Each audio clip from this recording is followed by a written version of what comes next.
ज्ञानाञ्जनशलाकया चक्षुरुन्मीलितं येन तस्मै श्रीगुरवे नमः। हे कृष्णा करुणा सिन्धु दीनबन्धु जगत्पते गोपेश गोपिका कान्ता राधाकान्ता नमोऽस्तुते। तप्त कांचन गौरंगे राधे वृंदावनेश्वरी वृषभानुसुते देवी प्रणमामि हरिप्रिये। हरे राम राम राम हरे हरे, हरे कृष्णा कृष्णा कृष्णा हरे हरे। या कुंडेन्द्र तुषारहारजवला या शुभ्रवस्त्रावृता या वीणा वरदण्डमण्डितकरा या श्वेतपद्मासना या ब्रह्मच्युतशङ्करा प्रतिभिः वेदे सदा वन्दिता सा मां पातु सरस्वती भगवती बुद्धिप्रदां शारदे बुद्धिप्रदां शारदे।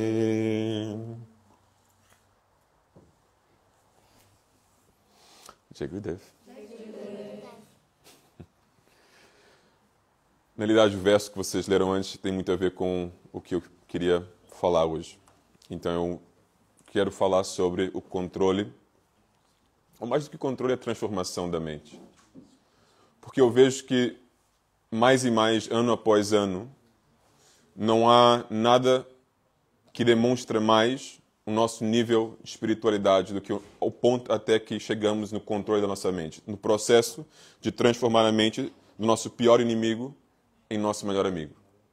É o que Krishna diz no Bhagavad Gita.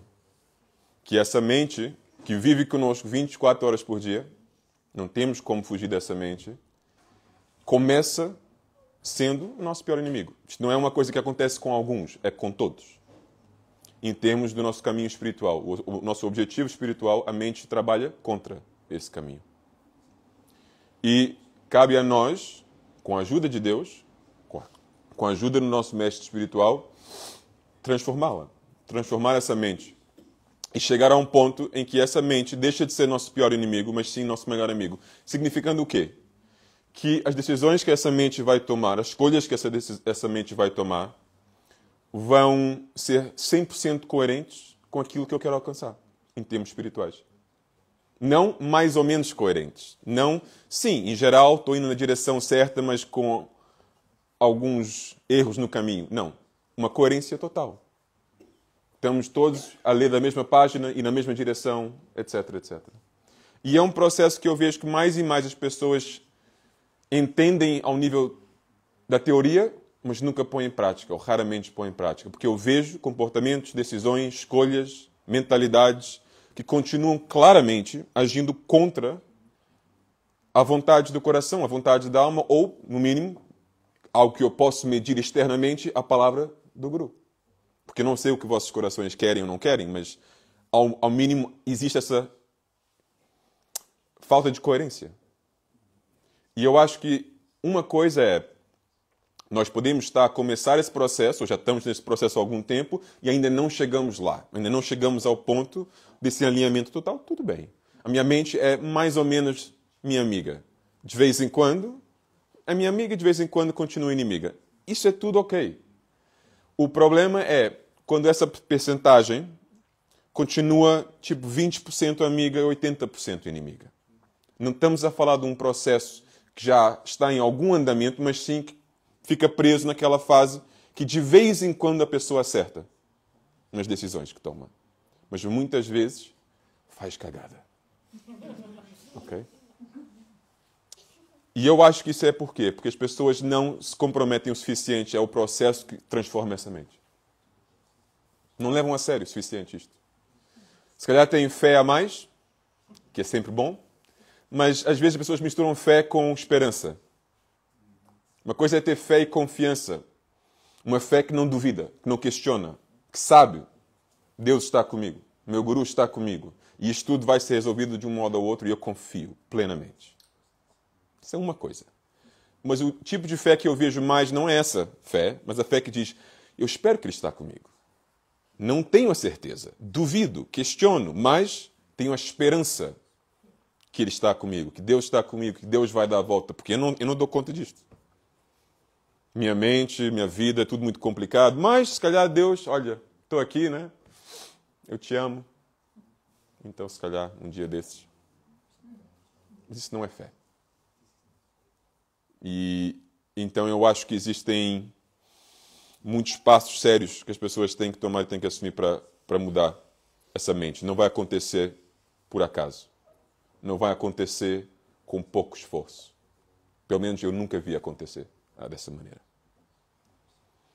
O Guruji, uns dias atrás na Alemanha, deu um satsang e ele falou sobre isso. Ele disse que muitas pessoas falam, às vezes não externamente, mas internamente, o Guruji vai fazer tudo. Ele é tão poderoso que ele cuida de mim. Ele vai fazer tudo. As minhas deficiências, ele vai tratar disso. Aquilo que eu não consegui alcançar, ele vai alcançar por mim. E o Guruji disse, é possível. Eu não nego que isso é possível. É possível. Mas só para a pessoa totalmente entregue. Se tu me dás a responsabilidade plena, se tu me dás o controle pleno, aí sim eu posso fazer isso. Se não me dás, então temos que colaborar. Isto é um projeto de colaboração. E como essa primeira pessoa é extremamente rara, muitas pessoas querem. A intenção é uma coisa, mas a realidade é outra. Eu quero me entregar sim, mas o fato é que eu continuo tomando as minhas próprias decisões, tenho a minha própria autonomia, etc. Tudo ok. Ele não criticou isso.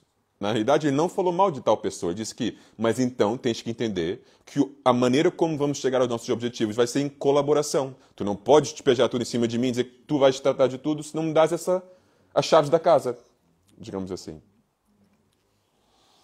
Então, essa colaboração, ele criticou. Ele começou a criticar, então, o fato que ele não vê colaboração suficiente. Não vê os passos, os esforços que são necessários não externamente. Eu não estou a falar de pujas ou seva ou essas coisas. Não é isso que eu estou a dizer. É o trabalho na mente para transformar ela do inimigo a um melhor amigo. Para fazer isso, eu quero ser muito pontual e muito prático. Agora, eu vou explicar como vocês podem fazer isso de uma forma super concreta, mas isso começa só com a compreensão do que é a mente e como a mente funciona. Porque se nós achamos que isto é tudo só um bolo, que funciona de uma maneira só e não existem divisões, estratégias diferentes para partes diferentes da nossa mente, já começamos mal. Okay? A mente é composta por 4 partes. Uma delas não nos interessa. Se chama manas. É simplesmente o receptor de informação dos sentidos e transmite decisões para os nossos sentidos. Então, não interessa essa parte. Essa parte é neutra, é só uma função. Okay? Mas as outras 3 partes da mente são muito importantes. E essas 3 partes que temos que trabalhar. A primeira parte se chama chitta. São as nossas memórias. A mente subconsciente. As memórias, e não digo só memórias em termos de o que aconteceu, informação, mas também impressões, emoções guardadas dentro de nós. A experiência plena guardada dentro de nós. Memória, emoção, etc, etc. Trauma, o que for que seja. Isso tudo está guardado dentro de nós desta vida e, infelizmente, de todas as outras também. São muitas memórias, muitas impressões, muitas coisas que nos condicionam. Mas vamos focar nesta vida. É a única que nós lembramos. Então vamos nesta. Como purificar ou melhorar chitta é um método e um processo que não se aplica às outras 2 partes que vamos analisar. Então é por isso que temos que entender cada parte, porque existe uma estratégia diferente para cada parte. Okay? Então esta fica aqui de lado por agora. Chitta, as nossas memórias, emoções, etc. Uma parte. A outra parte da mente se chama buddhi, nosso intelecto. Okay? Que é a parte que vai analisar, discernir e tomar decisões. Okay? Analisar a informação que obtém dos sentidos, manas, e das nossas memórias e impressões passadas, chitta, pega nessas informações todas, analisa, compara, tenta discernir o caminho certo e toma uma decisão. É a nossa inteligência, é a nossa competência. Como é que vamos trabalhar isso? Adquirindo mais conhecimento, mais habilidades, tentando melhorar o nosso raciocínio, nossa capacidade de compreender as coisas de uma forma lógica e racional. Então, isto são coisas que podes aprender. Isto não cai do céu. Não é uma pessoa que se torna inteligente de um dia para o outro. Podes trabalhar as tuas competências e habilidades nesse sentido. Qualquer crescimento em termos de conhecimento que você tem, por exemplo, estudas o Bhagavad Gita, começas a adicionar mais e mais compreensão de como lidar com a vida espiritual, etc. Tu tens esses recursos aqui dentro, então, quando eventualmente vais analisar uma situação e tomar decisões. Isto são coisas práticas que melhoram a tua capacidade de tomar decisões porque tens mais competência, mais habilidade. Então é isso, é o intelecto, são as nossas habilidades e competência. Outra parte. Okay? E é um elemento da mente que é neutro. Não tem preferências, não tem ego, não é uma questão de o que eu quero, não quero, etc. É só uma análise e uma decisão. E temos o terceiro ponto, o último ponto, que é ahamkara, que é o ego. É o ABC, Ahankar Buddhi Chitta. Okay? E o Ahankar é o ego que, de certo lado, nos protege, porque o ego sempre tem uma função que é eu primeiro. Às vezes é bom. Às vezes é necessário até.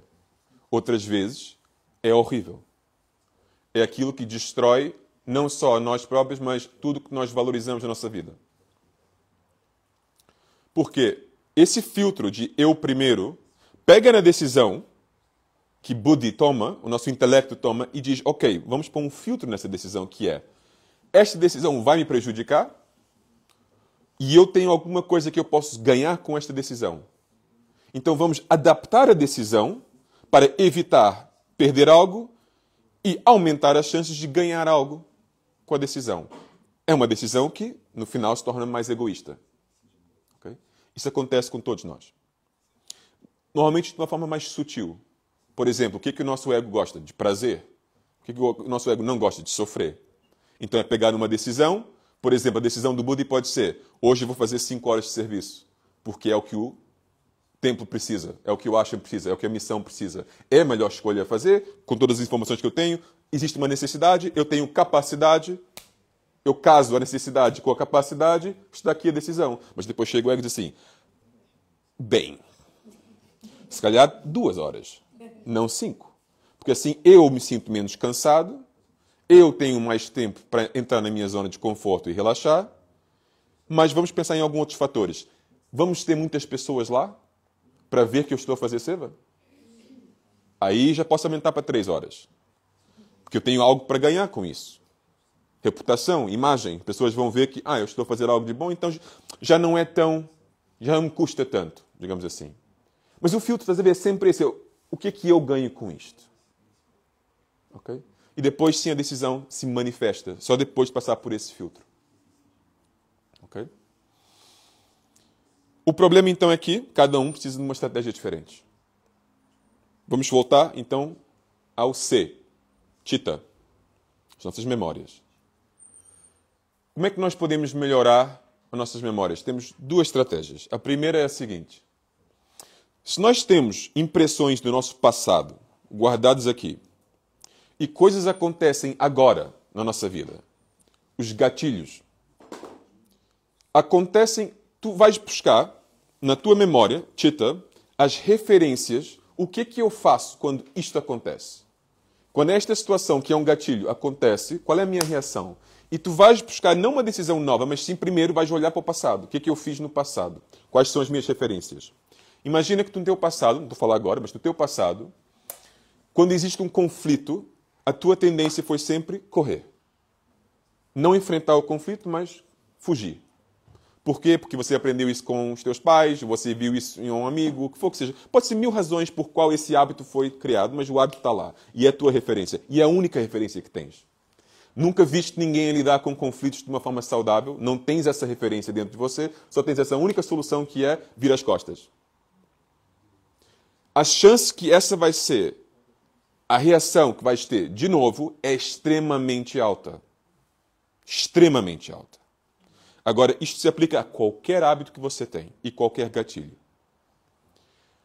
Cada vez que eu sinto-me triste, a minha solução no passado era bebe. Beber até ficar bêbado e esquecer dos meus problemas. Então, eu estou me sentindo triste. Qual é a solução? Tita faz-me lembrar dessa impressão do passado, de como eu lido com esse sofrimento presente. Então, se calhar pensas, não é bem a melhor coisa para mim, mas é a única referência que eu tenho. São assim que os hábitos se tornam hábitos.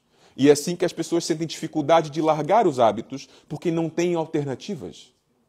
As pessoas até podem saber que o hábito não é bom, mas se não tens outras alternativas dentro do teu sistema, o teu sistema não vai trabalhar contigo para mudar. Porque o teu sistema só mostra uma solução. Ok? Então, a única solução é, podes mudar o teu passado nesse sentido? Não. As impressões estão lá. Tens que, gradualmente, as substituir com impressões novas. Então, o primeiro passo é uma dedicação enorme para colocar novos conteúdos dentro desse disco, novas memórias, para, eventualmente, quando o gatilho acontece de novo, não só tens uma referência, mas agora tens duas a competir uma com a outra. Duas soluções. Eventualmente, o que acontece é, as soluções mais recentes sentam em cima das mais antigas. Então, as que chegam primeiro são as mais recentes. É por isso que nós mudamos como pessoas. Não somos as mesmas pessoas hoje que éramos há 20 anos atrás. Mas a pessoa que éramos 20 anos atrás ainda está aí dentro. Mas está no fundo, está aqui embaixo. Essa pessoa não deixou de existir. Todos esses pensamentos, hábitos, tendências, etc., está tudo aqui embaixo. Porque nós colocamos outras coisas por cima. Certo?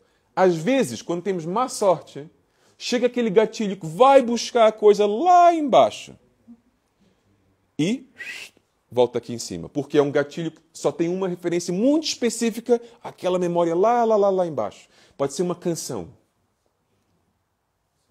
Tu lembras de uma coisa que estavas a fazer quando ouviste essa canção no rádio. E do nada, pegas na memória de 20 anos atrás. E o próximo passo é que, infelizmente, os gatilhos, as memórias, as impressões, quase que são uma teia. Então, pegas em uma e essa traz outra. Então, não só lembras da música e da letra da música, começas a cantar, lembras daquele verão de 2001, e no verão de 2001, agora lembras daquela pessoa, e aquela pessoa te faz lembrar daquela, sei lá o quê, e já estás num filme na tua cabeça. Já estás a mergulhar num filme, que se calhar não é coerente com a versão que queres ser hoje. Ok? Isso acontece, às vezes é quase que inevitável. Okay?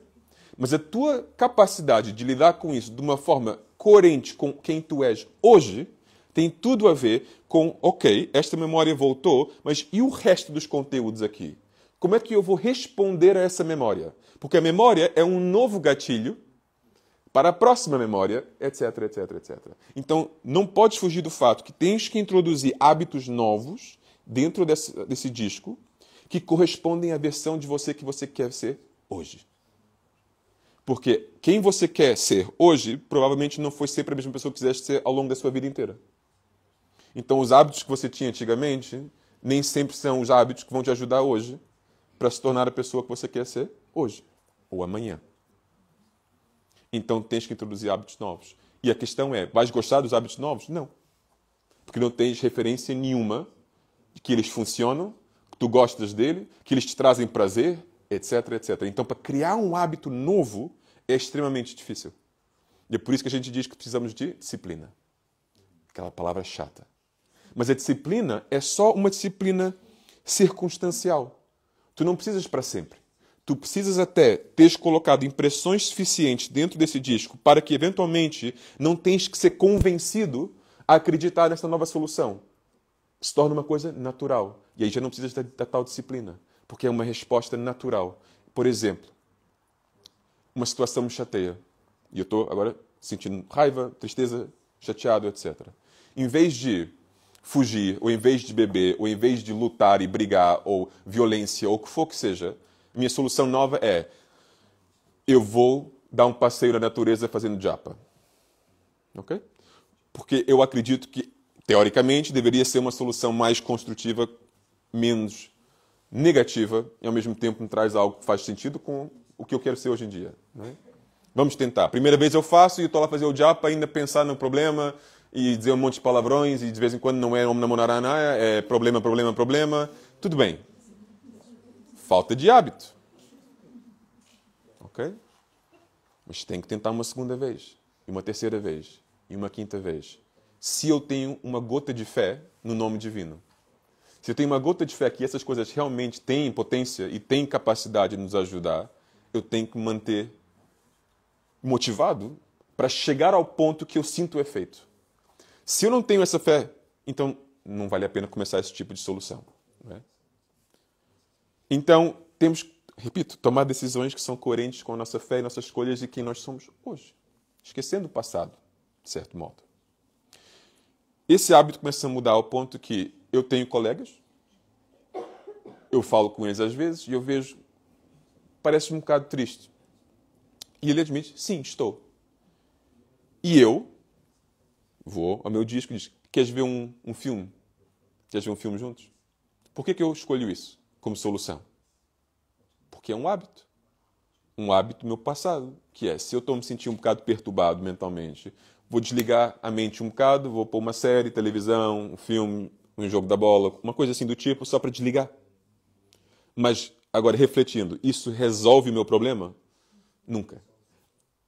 Ajuda, no momento, mas, de certo modo, está só a adiar o problema para amanhã.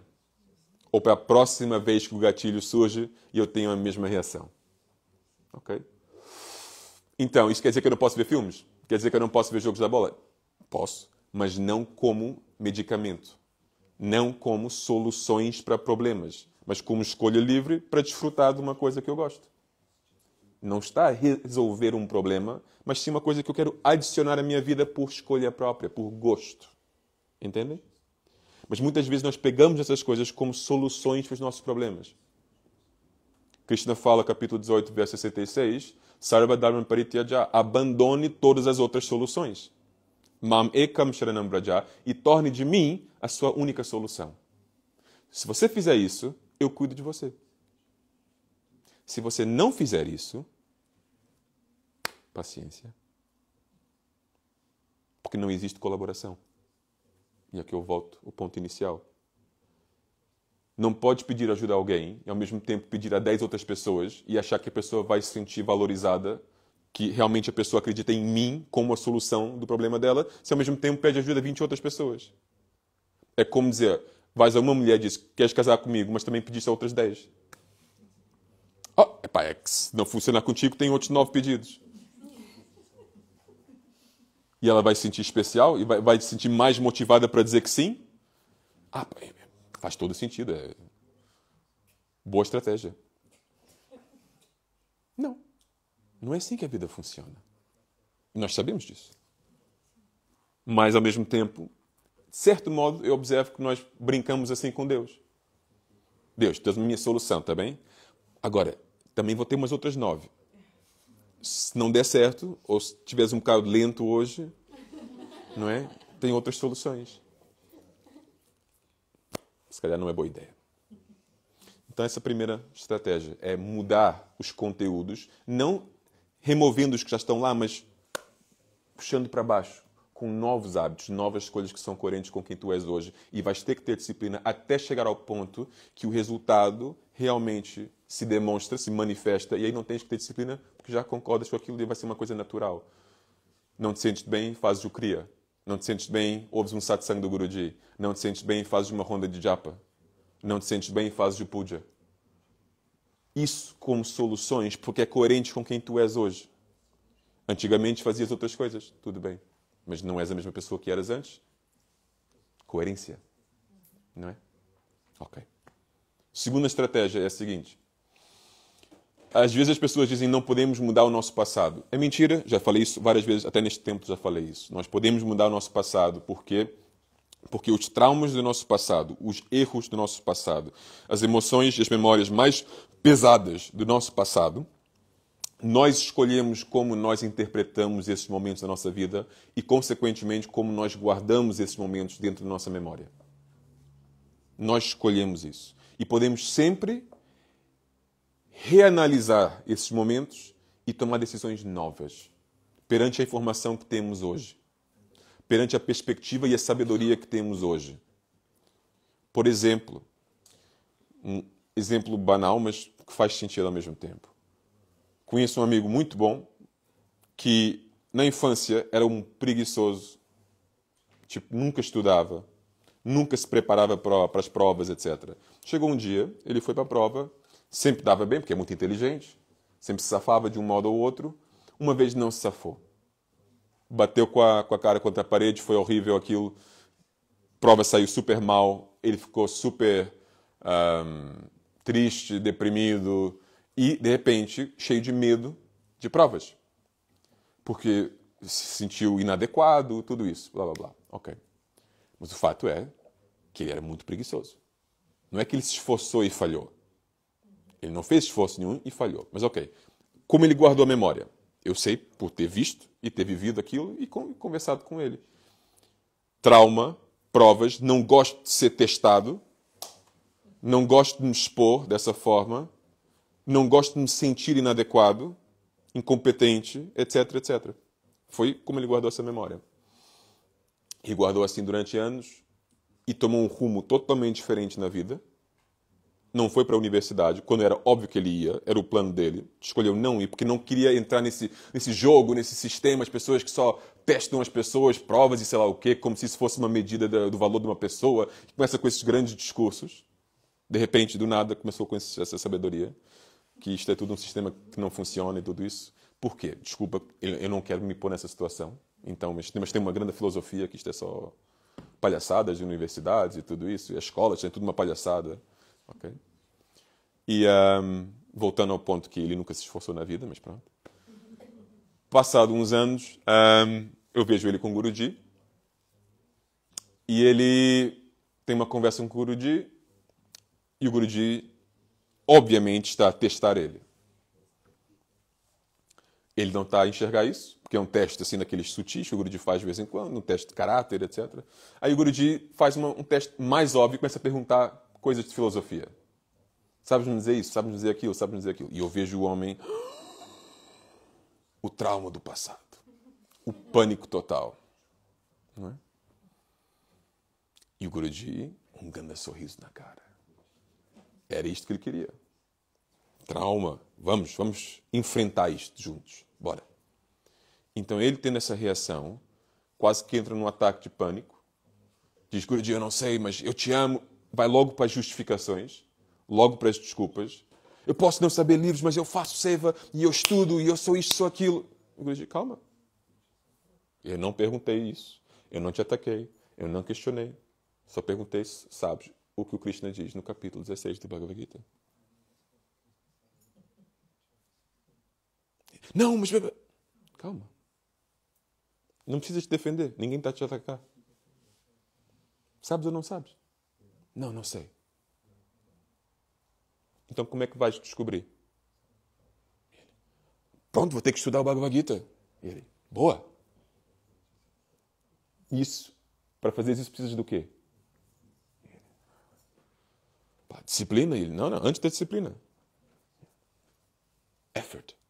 Esforço. Very good. E o Guruji foi embora. E eu voltei com ele, estás bem? Ele, levei uma dura agora do Guru. Eu, não, tu não levaste uma dura. Ele te deu uma prenda enorme. Ele, como assim? Ele te mostrou que só existe um problema. Ele não te estava a atacar. Ele não te criticou. Ele não disse que não és bom o suficiente. Que és inadequado. Ele não disse nada disso. Ele só usou um exemplo para mostrar para você que te falta uma coisa. Que é esforço. E se tu simplesmente fizeres o teu esforço, ele não tem problemas contigo. E ele, mas eu me senti muito, sabe, uma pressão enorme. Mas a pressão é só tua. Tu imaginaste essa pressão, porque eu, observando a conversa do lado, eu vi claramente que o Guruji não estava a te atacar de modo algum. Ele estava a expor a única coisa que tens como defeito. És preguiçoso. E agora defendes essa preguiça com 1000 desculpas. Achas que és uma vítima e que todos estão te atacar diariamente e que todos estão contra você e é você contra o mundo. E o mundo é que está errado. E os sistemas estão errados. E as universidades são horríveis. E é tudo horrível. E o meu guru me deu uma dura. Não. Nada disso aconteceu. O que aconteceu foi o teu guru, por te amar tanto, disse e demonstrou o único defeito que tu tens. Ele vem ter comigo uma semana depois e disse assim, isto é incrível. É como se eu larguei um peso tão grande na minha vida. Eu estava refletindo naquela conversa que tivemos, aquele momento com o Guruji, e eu fui ter, na minha infância, com 16 anos na escola, e eu entendi que a única razão que aquele ciclo todo começou foi porque eu não entendi o valor do esforço. Que as coisas boas na vida não vêm de graça. Tens que te comprometer, tens que fazer algo e ganhas algo em troca. E eu não estava disposto a fazer isso e criei 1000 desculpas na minha vida. E mais de 20 anos depois, eu continuava nesse ciclo que é eu contra o mundo e que estão todos sempre a brigar comigo e apontar o dedo e etc, etc, me atacar. E eu acho, a coisa mais estranha é que eu estou refletindo na minha vida, eu estou pensar que se calhar nunca me atacaram uma única vez. Mas na minha mente, eu era o patinho feio. Entendem? Então as histórias que nós criamos... Então o guru, com uma conversa com ele, com poucas palavras, ele foi e voltou atrás e guardou essa memória de um modo diferente, que é... Aquela memória já não é um trauma. Agora, essa memória é um momento em que eu entendi a maior lição da minha vida, que é: sem esforço não consegues nada na vida. E foi uma lição ótima. E é desse ponto que eu quero dar a volta à minha vida.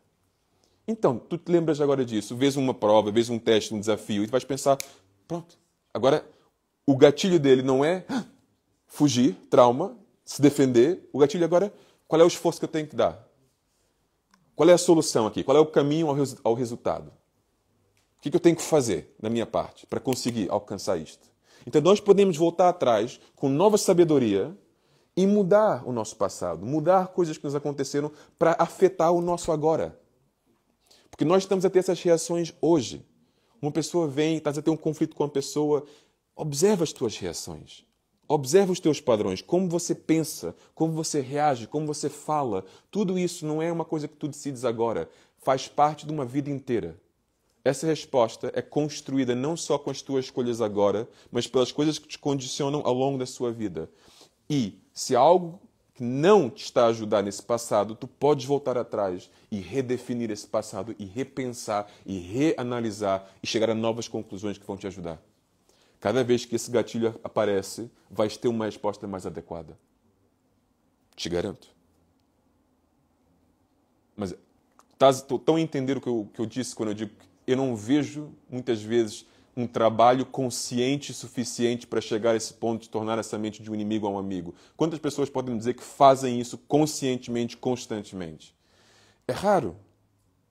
A gente encara a vida tipo, é um novo dia, bora. Hoje vai dar tudo melhor. Ótimo, positividade. Mas positividade baseada no quê? Na esperança? Ou no trabalho e no esforço que sabemos que estamos a fazer, na ajuda do guru que está conosco, na fé? Temos que ter uma base concreta para ter essa positividade. Senão é só uma positividade falsa. Um escudo quase. Uma desculpa. Para fugir da realidade que se calhar não é a mais bonita. Temos que levantar o tapete e ver o que está debaixo. Dá uma limpeza de vez em quando. Isto é Chitta. Entenderam? Dei 2 estratégias, 2 maneiras como podemos trabalhar com Chitta. Okay? Novos hábitos e reanalisar o passado para chegar a novas conclusões com a sabedoria de hoje. A maturidade que vocês têm hoje. Okay? Segunda parte, Buddhi. É mais simples, não é complicado. Competência, habilidades. Olha, se estudassem, não é mais nada, é só isso. Esforço. Pega no livro, conversam com pessoas que têm habilidades que vocês querem ter, convivem com pessoas que têm habilidades e qualidades que vocês querem ter, para adquirir, para absorver qualidades, competências, habilidades. Nada mais do que isso. Queres ser um bom músico? Tens de praticar. Senão vai cair do céu. Com todas as habilidades. Então, o teu buddhi, o teu intelecto, também é um músculo. É quase que uma coisa que precisas desenvolver a habilidade. Precisas treinar. Vais para o ginásio, vais para o que for que seja. O ginásio da mente são os satsangs. São as conversas, são os livros, são as ideias. E depois observar pessoas que são muito boas em pôr essas ideias em prática. Porque tens que fazer a transição da teoria para a prática, para a vivência. Então tens que também te rodear por pessoas que tu consideras como exemplares ou que têm alguma qualidade que é exemplar para você, para também conviver com essa realidade e aprender como viver isso. E não tens que encontrar pessoas perfeitas, nunca vais encontrar. Se os santos estivessem aqui nos milhares, era ótimo, mas não, ok? Então não tens que ver a pessoa na totalidade, tens que encontrar uma qualidade que eu gosto muito naquela pessoa. E foca naquilo. Esquece os defeitos. Todos nós temos. Não vais por aí. Vais encontrar. Se tu queres ver os defeitos, vais encontrar e muitos. Se o Guruji quisesse dar duras em nós todos os dias, nós temos muito conteúdo para lhe oferecer como alvos para ele dar essa dura. Mas ele não faz isso diariamente. De vez em quando, sim. Outras vezes, não. Mas ele podia, todos os dias. E seria justificado. Mas a escolha dele não é essa. Igualmente, penso que nós não devíamos ter a mesma atitude conosco e com os outros. Se eu quero encontrar defeitos em vocês, eu consigo. Tal como vocês conseguem em mim. Mas eu escolho não fazer isso. Eu quero procurar, mesmo que algumas pessoas possam demorar mais, porque eu não conheço vocês. Então temos que trabalhar um pouco para chegar ao ponto que eu enxergo uma qualidade. E aí é agarrar essa qualidade e dizer, olha, eu preciso disso na minha vida. Eu quero ter mais disso na minha vida. E conviver um bocado com a pessoa nesse modo. Nesse modo, eu quero observar, eu quero, absorver essas qualidades. Porque nós somos contagiantes. O ser humano é contagiante. Estamos cheios de vírus. Por quê? Mas é assim. Estás com pessoas preguiçosas, tu te tornas preguiçoso. Estás com pessoas motivadas, do nada tu pegas assim uma motivação. Ok, também vou mudar a minha vida. Assim que vais embora dessas pessoas, perdes a motivação toda. O ser humano é assim. Nós temos energia e um campo de energia quase, que nós entramos nesse campo e participamos um bocado na realidade dessa pessoa. E cada um de nós temos qualidades que nós estamos a transmitir para os outros, se eles entrarem no nosso campo. Mas também podemos viver os nossos defeitos, não é? E afetar as pessoas pelo negativo. São escolhas nossas, pronto. A vida é complicada, sabemos disso. Mas para trabalhar o Buddhi é isso, é estudar, é esforçar, é trabalho, nada substitui isso. Nada. E tens que encontrar pessoas que vão te inspirar. Não na totalidade, esquece isso. Qualidades únicas, específicas, coisas que te vão ajudar, pelo menos nessa parte da sua vida. Não tens que pôr o peso de responsabilidade em cima dos outros para resolver a tua vida. Não é isso, ok? Buddhi. Ok? Tão simples quanto isso. E o último ponto, Ahankara, infelizmente o mais complicado. Okay? Mas também existem estratégias para isto. O ego. O ego, que se coloca em primeiro lugar, que é egoísta, e que tem como preferência sempre sentir o prazer e fugir do sofrimento, a qualquer custo. Atenção. Porque, em geral, eu quero que vocês tenham vidas prazerosas, com o mínimo possível de sofrimento, mas não a qualquer custo. Não significa, se isso significa sacrificar os teus valores, sacrificar os teus objetivos na vida, aí eu já não estou tão nesse barco. Porque, assim, prazer a qualquer custo é o que normalmente destrói tudo que tem valor na vida. Às vezes temos que saber sacrificar o prazer em prol de algo que tem mais valor do que o prazer.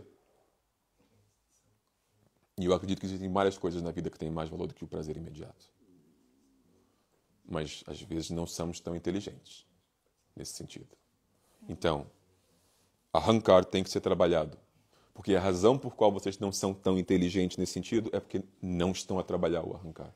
Então, o Ahankara tem força demais, prominência demais na sua vida, e aí é que as suas decisões sábias estão sendo corrompidas pelo Ahankara, pelo ego. Então, duas estratégias. Primeira é, vocês têm que sair da vossa zona de conforto. O Ahankara vive da zona de conforto. É o alimento do Ahankara, o conforto. O que o Ahankara, o ego consegue controlar. O que o ego domina, o que o ego entende. Quando estás na tua zona, eu entendo tudo aqui, eu domino isto, eu controlo isto tudo, na minha casa eu é que sou o chefe. Isso tudo é o ego no seu castelo. Ok? E se uma coisa te perturba na tua casa, não, isto tem que parar agora.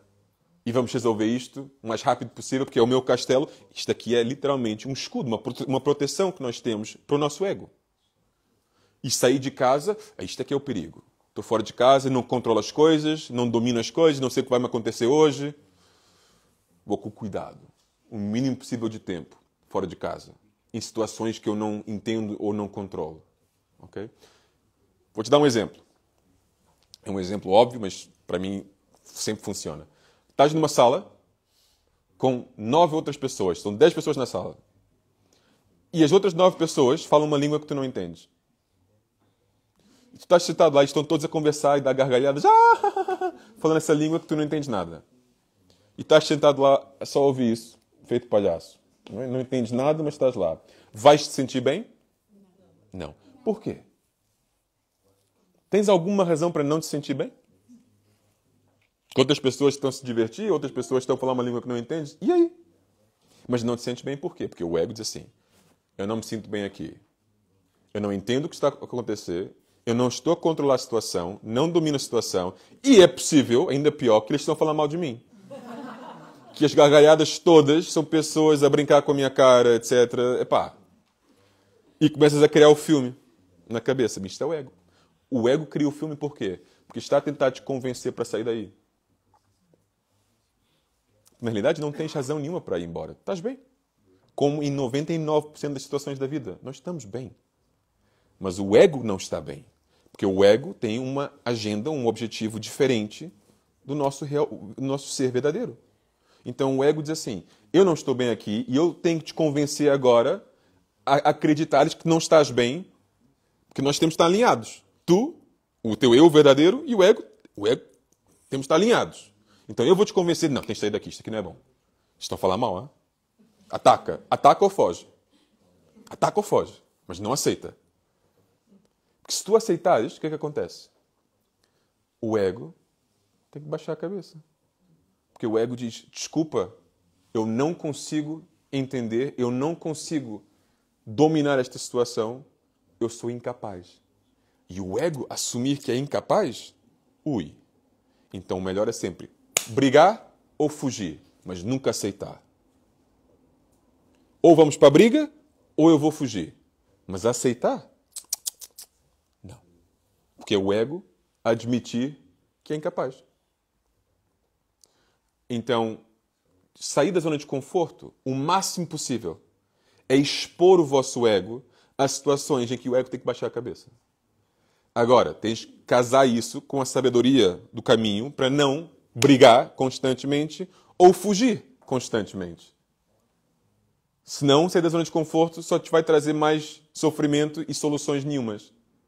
O objetivo é sair da zona de conforto e aceitar. Eu estou agora metido numa situação que não me sinto confortável. Mas bora aceitar isto. Eu vou lutar, mas contra o meu ego. Não contra a situação. Eu estou bem aqui e eu posso estar bem aqui. E não há razão nenhuma para eu agora me perder nisto e entrar num filme na minha cabeça. Eu estou bem. E o ego, não, mas não estás bem por causa das razões A, B, C. Quieto. Estou bem sim. Não há razão nenhuma para carregar esse botão do pânico. Ok? Isso é uma escolha, é uma proatividade da nossa parte. Nós temos que escolher isso conscientemente. Porque se não for consciente, isso nunca vai acontecer. Porque se não é consciente, isso quer dizer que o ego está a dominar o processo de decisões. E que significa que o ego nunca vai fazer algo que vai se prejudicar. Nunca. Então tu vês, se tu não começas a tomar controle desse processo conscientemente, tu nunca, por sua natureza, vais te pôr em situações fora da tua zona de conforto constantemente. Vocês não vão fazer isso. Vocês vão fazer o oposto, que é sempre procurar novas zonas de conforto ou expandir a sua zona de conforto. Sempre. Por que uma pessoa rica quer ainda mais dinheiro? Mais dinheiro tem, mais consegue expandir a zona de conforto. Porque o ego nunca se sente totalmente confortável. Se existe um único ser que o ego não consegue controlar, ele ainda está em perigo. Então, não existe limites ao poder, não existe limites à riqueza, não existe limites aos desejos. Isso não existe. Entendem o problema, ok? It's never enough. É nunca suficiente. Para o ego. Ok? Agora, é um passo que nós podemos tomar conscientemente, nos expor a coisas desconfortáveis, ser da zona de conforto. O outro passo é, tens que encontrar algo na vossa vida que vocês amam e que vocês querem servir. Para a maioria das pessoas é família. A família, para a maioria das pessoas, é o maior guru que vocês vão ter até encontrar um guru verdadeiro. Por quê? Porque família, você aprende rapidamente a colocar as tuas necessidades em segundo lugar. Porque tens uma entidade maior, que é a família ou a criança, e as necessidades dessa pessoa vão sempre ser mais importantes que a tua. E tu aprendes isso rápido. Com os bebês tu vais ver, o meu conforto, as minhas horas de sono, o que eu quero fazer, eu não quero fazer, não importam neste momento. Porque eu tenho uma pessoa que é dependente de mim e eu, por amar a pessoa, eu sacrifico isso de boa vontade.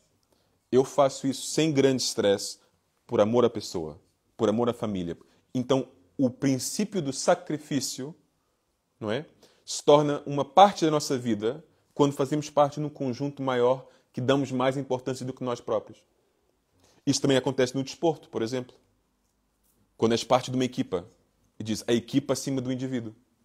Eu vou me sacrificar para o bem da equipa, porque eu quero servir esta equipa. E tu aprendes a baixar o ego. Isso pode acontecer no trabalho. Um projeto que é mais importante do que a tua carreira individual, ou um projeto que dás mais valor às tuas necessidades individuais, ou equipa, um trabalho em equipa, etc. Tudo isso são maneiras de baixar o ego e aprender a servir, aprender a amar, aprender a dar algo de valor ao outro e sacrificar, autossacrificar, quando é preciso. Okay? Então, comunidades no caminho espiritual são extremamente importantes. Extremamente. É por isso que o Guruji coloca tanto ênfase nisto. Não numa espiritualidade isolada, mas em conjunto, porque tu aprendes a pôr a necessidade do conjunto acima da tua. Que é uma estratégia para tirar influência ao ego, roubar energia ao ego. Porque quem é que quer servir? O ego? É a alma, é o coração, é a natureza da alma. Então, quando tu praticas serviço, quando encontras razões para servir, tu estás a tirar a energia do ego e colocar a mesma energia em vez no coração, na alma. Estás a fazer a transição do pior inimigo para o melhor amigo, que Krishna fala. Então, o Guruji está sempre a criar desculpas novas para a gente servir. Fazer seva. Para nos esquecermos um bocado. Porque está a tentar trabalhar o teu eu mais essencial. Depois a gente inventa que, mas o guru não me liga, ele não me dá instruções diretas. Mas aí é que está a maior demonstração que não entendeste nada. Porque a queixa é, eu não estou a receber instruções diretas. E ele está a tentar te ensinar a não pensar no que você, o eu, quer. Mas sim entender que tens que pôr o teu eu debaixo de coisas mais importantes, do todo. Então, quando faz essa queixa, Guruji, mas eu sei que estás a dar os satsangs para o público, etc., mas e para mim? Onde é que está a minha atenção pessoal? A minha instrução pessoal? Estás a mostrar para ele, eu não estou a entender nada dos teus satsangs. Ainda não entendi nada sobre este caminho. Que é não pôr o teu eu em primeiro lugar. E quando tu aprendes isso, tu vês que ele está sempre a falar contigo diariamente.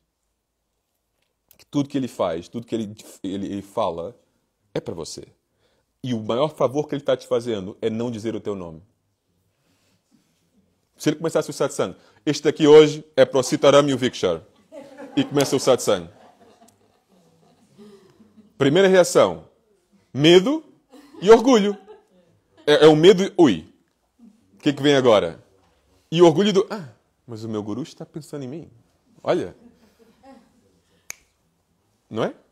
Então, ele não faz isso. Ele, depois de um grande projeto, às vezes ele começa a agradecer as pessoas que trabalharam no projeto. Se ele diz o teu nome, tenho muita pena de você. E ele já me disse isso 1000 vezes. Se eu agradeço a alguém pessoalmente, cuidado. É um teste. Porque se eu agradeço a todos e tu pensas assim, mas agradeceu a todos, e a mim? Eu é que fiz o maior esforço.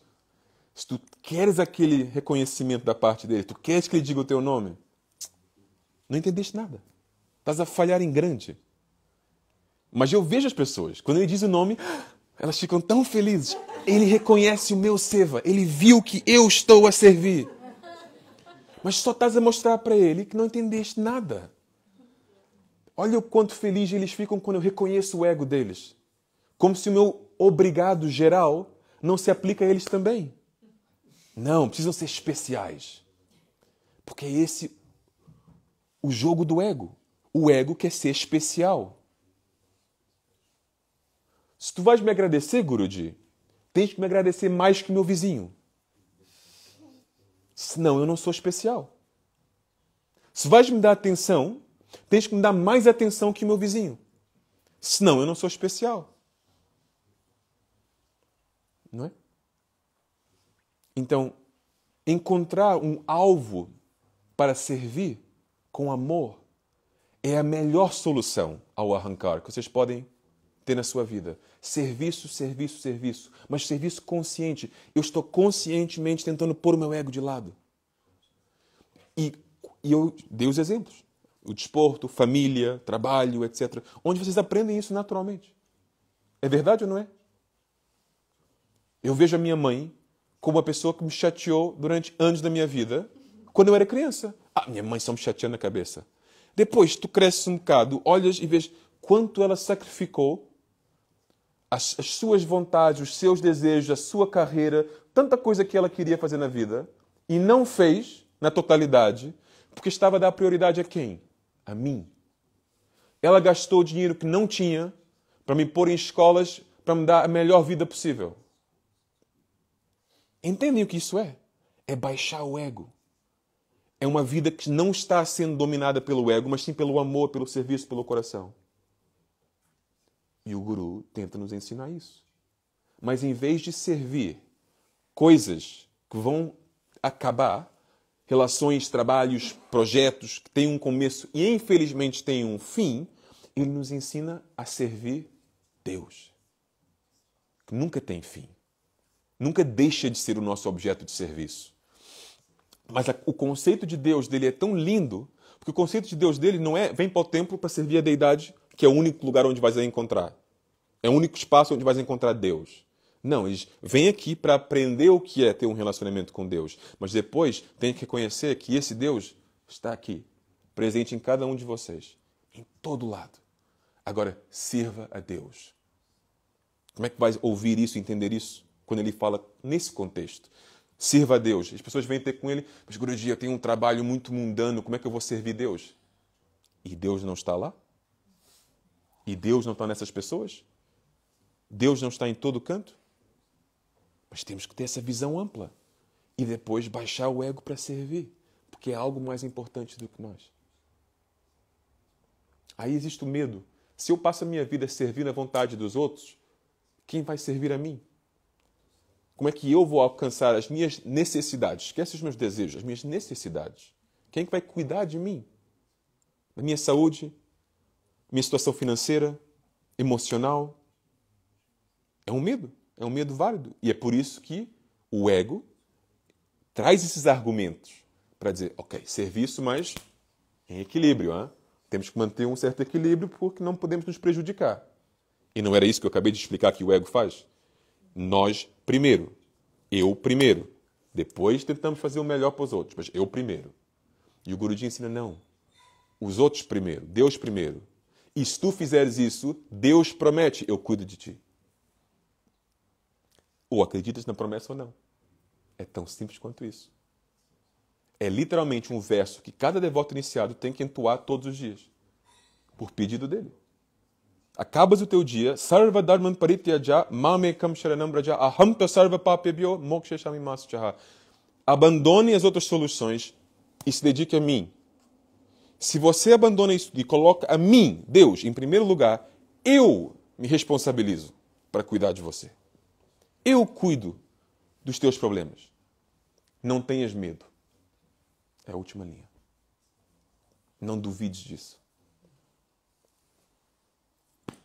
Então a garantia foi dada, é uma questão de fé. Ou acreditas ou não acreditas.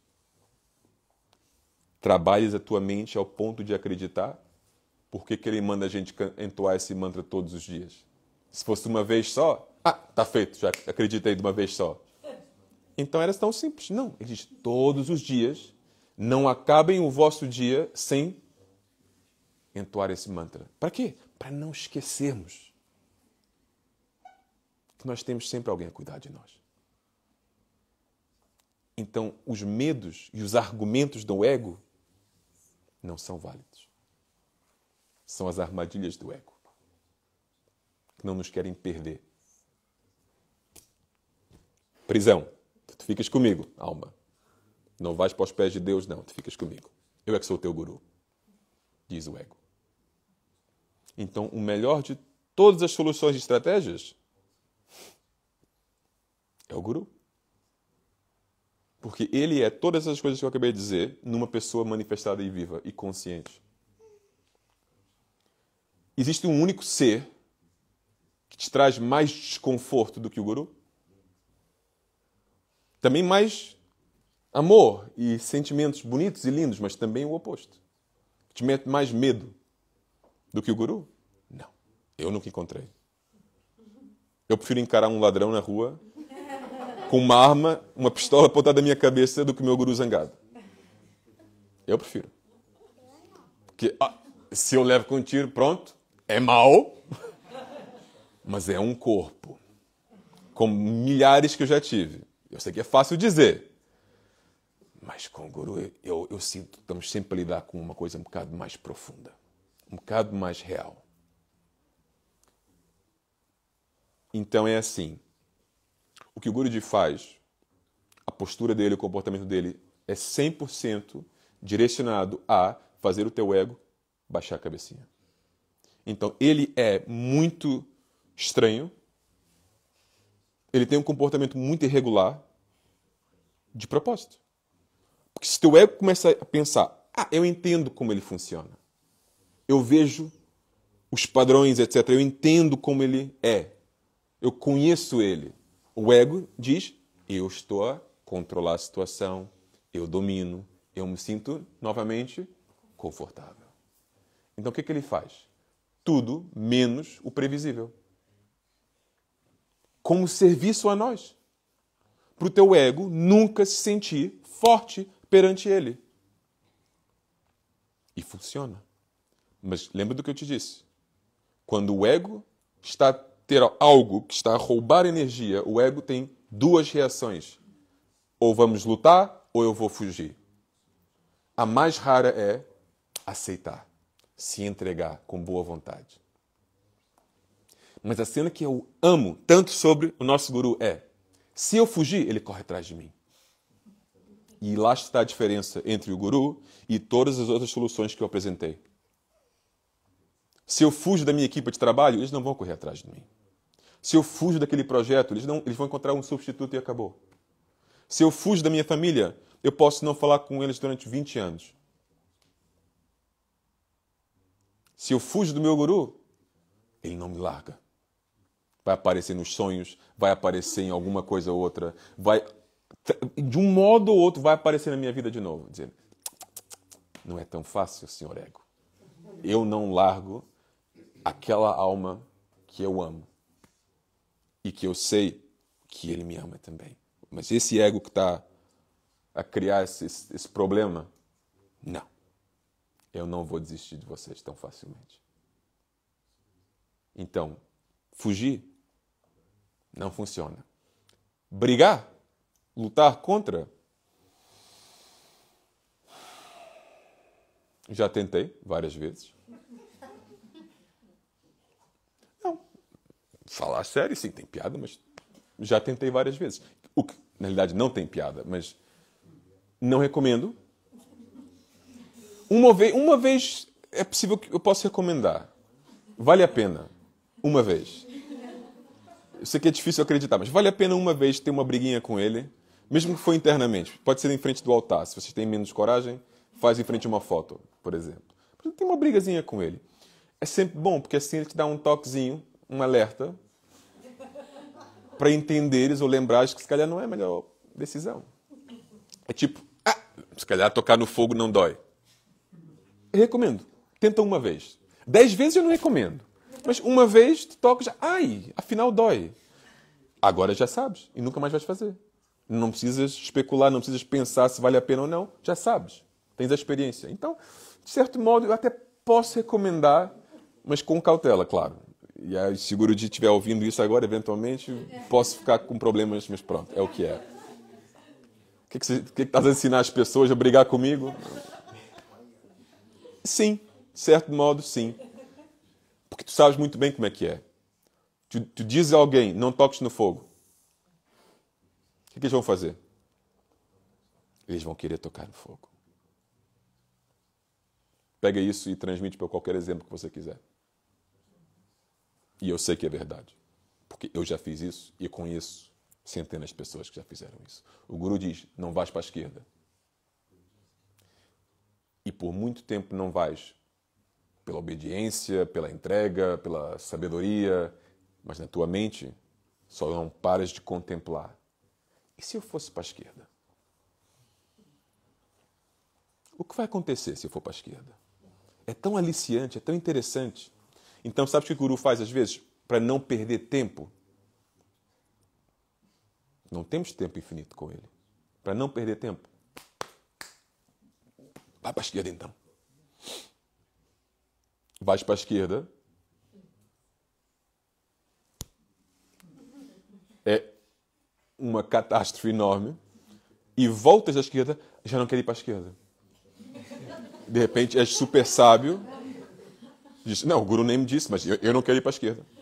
O guru, ele me deu permissão, mas eu, pelas minhas próprias experiências, eu vejo agora que não quero ir para a esquerda. Não. Agora é só direita, se calhar para trás, para frente, mas esquerda, eu já não vou. Às vezes é mais viável. Dói mais, mas pelo menos aprendeste. Não é?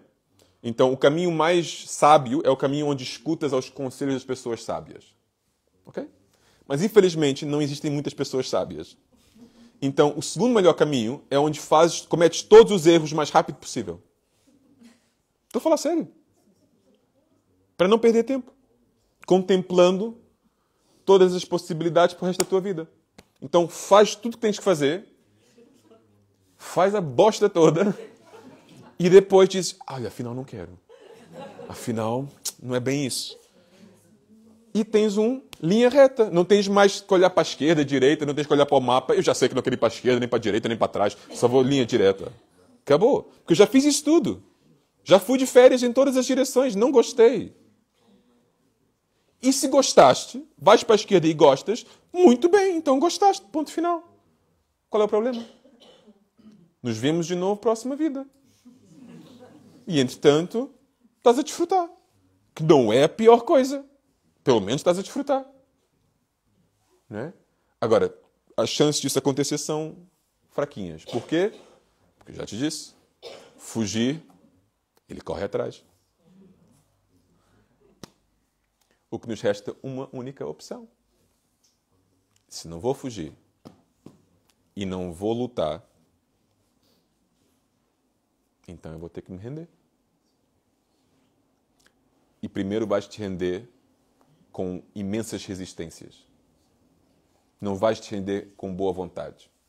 Vais te render quase com um ar de isto é inevitável.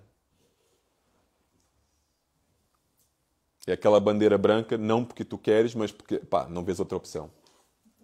Não, estou a falar sério. Eventualmente, com mais sabedoria, mais vivência, tu vais aprender.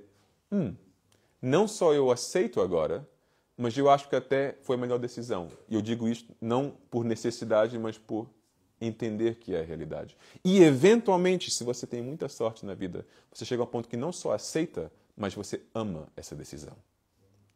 Diz, eu faço isso com todo o coração. E eu realmente estou feliz com essa decisão de me entregar a Deus. Não é uma coisa que eu fiz por não ter outras opções. Não é uma coisa que eu, infelizmente, aceito que provavelmente foi a decisão mais inteligente, mas com seus defeitos. Não. Chegas ao ponto, o auge que é, eu fiz e faço e faria de novo com todo o meu coração. É uma evolução. É um processo de pior inimigo a melhor amigo. A mente começa a dizer, isto é uma ideia, uma péssima ideia. Esta entrega, este serviço, estas coisas todas, é péssima ideia. Eventualmente, isto são as palavras de um inimigo. Mas, eventualmente, a tua mente vai dizer, não largues dos pés dele. Não vais para lado nenhum. Isto é aqui onde tu vais para a tua maior felicidade. Então, a tua mente trabalhando ao teu favor. A tua mente te dizendo as coisas que vão te ajudar mais. Melhor amigo. Entendem? São passos práticos. Com Chitta, os hábitos e o passado. Reavaliar. Com Buddhi, competências e habilidades. Temos que estudar, temos que melhorar. Com Ahankar, sair da zona de conforto e encontrar um alvo para servir com amor. Algo mais importante do que nós. E o auge disso tudo, que junta todas essas peças, é o Guru. E nada substitui ele. Então, pegar as oportunidades que temos hoje para nos conectar o máximo possível com ele. Se não é fisicamente, é no que ele diz, que é, ouve os meus satsangs diariamente. Faça o vosso sadhana que eu te dei. É fazer essas coisas que são a nossa ponte com ele, a nossa ligação a ele. E quando nós temos essa ponte erguida, essa ligação com ele, tudo que ele tem para nos dar chega a nós. Quando a ponte está em construção, ou está bloqueada, os dois lados não se encontram. Não há colaboração. Ok? Foi um bocado longo, peço desculpa, mas eu queria acabar com os elementos todos da mente. Precisamos trabalhar nisto. Precisamos fazer isto, levar isto mais a sério, na minha opinião. Para o bem de vocês, eu não ganho nada com isto. Eu tenho minha própria mente, meu ego, todas as partes da minha cabeça, eu tenho que trabalhar isso, como vocês têm que fazer na vossa vida. Mas eu vejo que faz falta maturidade espiritual na Bhakti Marga. Faz falta maturidade espiritual. E maturidade espiritual é quando a tua mente não é só 20% tua amiga e 80% inimiga, mas passa dos 50%. Não tem que estar nos 100, esquece isso. Isso é santo. Eu não estou a dizer que está a fazer falta santos na Bhakti Marga. Isso é exigir demais. Mas fazem falta adultos. Adultos espirituais. Não adultos físicos, isso temos muitos. Adultos espirituais. Pessoas que têm mais de 50% das vezes tomam as melhores decisões coerentes com o caminho, em colaboração com o Guru. Ok? Jai Gurudev.